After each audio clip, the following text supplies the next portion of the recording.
Abbaan irraa duunaan fudhee dhufee absitaalan dhufee gaafa dura dhufee asitti dee'een asumaan asitti mana maadaraa dhamtu duraa argama tokkollee na bulchaadheen bulee ummatuun taaru gahaa deemii jedhanii halkan tokko ganna baasanii jennaan halkan tokko bakkee bule.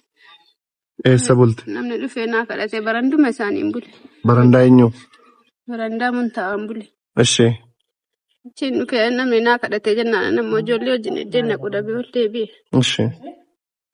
Amma gadammoo nama deemtaa ka'ee uffata kee erga maratti uffata jarri kun bitanii naa fidanii sarratti nama ciibsuudha jedhee sarraan ciibsinaa hin ciisu namni irra kayyatii maatii jedhee jalaa kaafnaan kottuu baay'ee maradhuun aan jedhanii ennaanan gaafa sana qabamanii absitaala jiran isaan edammoo kottuu gadi ba'e jedhee mucaan isaanii kan akka beekan agarra. Mana keessaa qodaan kun kan keeti? Mana keessaa si ari'atanii? Mana keessaa na ari'atan. Ijoollee kee ammaa akkam goota? Farrameen kenna gargaara naa galfachuun barbaada. Ijoollee kee moo? Jara kamiin? Kanas nan kennu.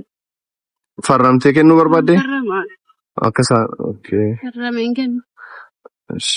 Umuriin si meeqasiin kun? Waggaa 3 jeja. Inni kun onni dhiiraa? Waggaa 7. Okay.